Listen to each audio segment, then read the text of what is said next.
What's up everybody, and I know it's been a long time since my last video, but school has been keeping me busy, so sorry about the lack of content. But anyways, Beyond Light is about to come out, and there's just something that has been on my mind as we learn more and more about this expansion, and that is that it is nowhere near worth the amount of money they are asking. So, how much money are Bungie asking for Beyond Light?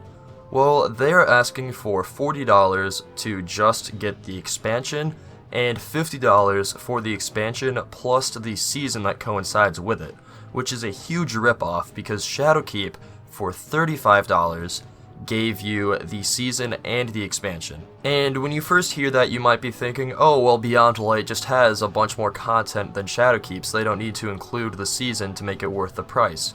Well, I'm going to show you why that's really incorrect. And that is because Forsaken cost $40, which is the same price as Beyond Light. And Forsaken included 3 strikes, 2 new locations, both of which are fan favorites and possibly the best locations in the entire franchise.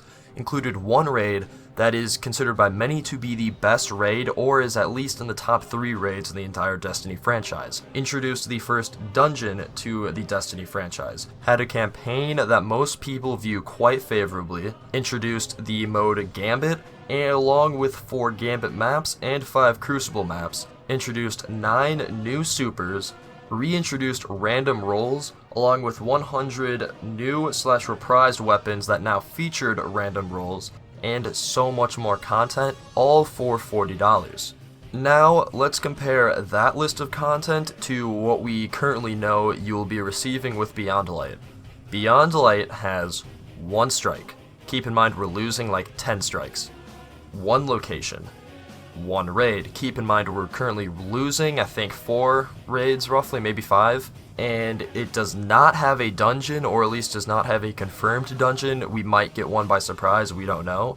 It has 0 new Gambit maps. It has 0 new Crucible maps. It does have 3 new subclasses, which look very interesting and seem to be great additions to the game. And it obviously will consist of a decent amount of new weapons, but does not have any major game-changing weapon systems like Forsaken had with the random rolls being brought back. So if you compare these 2 lists of content, it really makes you wonder why Bungie thinks they can ask for $40 for Beyond Light and an additional $10 to get the the season along with it. And some people might think, oh, there's probably a bunch of secret content that they're not telling us about. And while there probably is going to be a decent amount of secrets to be found within Beyond Light, it will definitely not bring it anywhere near to the amount of content that Forsaken had. And if you want any more proof that Beyond Light will not have enough content to be worthy of a Forsaken level price tag, Luke Smith himself has said that Bungie, since they are no longer working with Activision, does not have the manpower to bring us Forsaken levels of content anymore.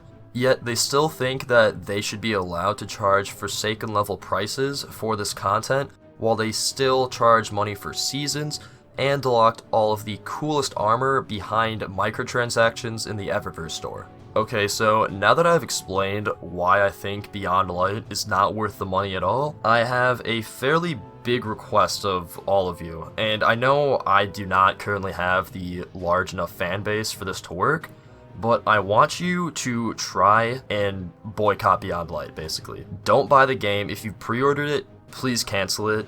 If you want to play Destiny, don't play Beyond Light content, and just try and spread the word, share this video around, try and get people to boycott Beyond Light, and either get Bungie to lower the price, bundle the season in it, give us more content, quit the seasonal model, stop putting all of the best armors and stuff in the Eververse store, and basically just try and force Bungie to be better to their consumer base. Because for the past, honestly, ever since the creation of Destiny, Bungie has treated their fan base and their player base like shit. I hate to say it, but they have treated their player base terribly. They give them the bare minimum amount of content, the bare minimum quality amount of content to get them to last until the next content release, and they give their player base just a taste of how good Destiny can be, but not enough to give them a fulfilling experience, so they have to keep pumping them money year after year after year, and they're never quite satisfied.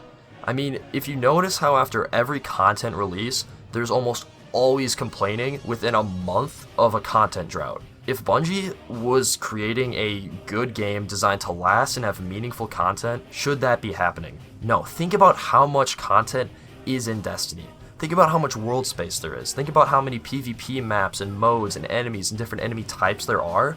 And the fact that Destiny gets boring after casually playing for a month is like such a shame. It shows how bad Bungie has treated their IP. Like, Bungie and Destiny have so much potential, but they seem to fail to capitalize on it, and anytime they seem like they're about to, they ruin it with some anti-consumer bullshit.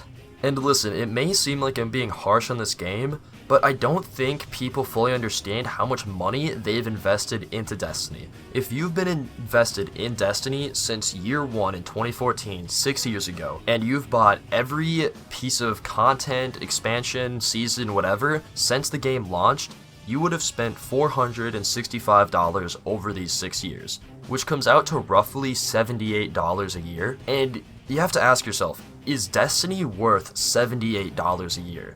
Especially with how frequent people get bored of the game, how often people complain about a content drought, how often there's like a huge deal with Bungie screwing over the fan base, reskinning content or something like that. Is Destiny 2, and Destiny just as a whole, is it worth $78 a year? That's more money than even next-gen games are costing.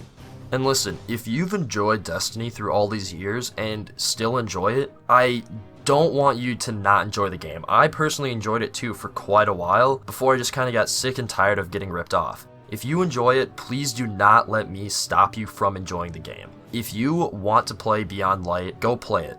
But honestly, if you are at all fed up with the game or at all mad about all of the different problems that Destiny has had, please boycott Beyond Light, as it is the only way that Bungie will be able to learn, because if you keep giving them another $78 year after year, Bungie will just keep doing it and start putting more and more monetization and anti-consumer stuff into their game. And anyways, I know this was a very different style of video than I normally make, but I just wanted to say it, and that's all I have to say. And I assume many of you will have thoughts on this topic, so please leave them in the comments down below. And please share this video around and subscribe if you want to see more content like this. And until next time, goodbye.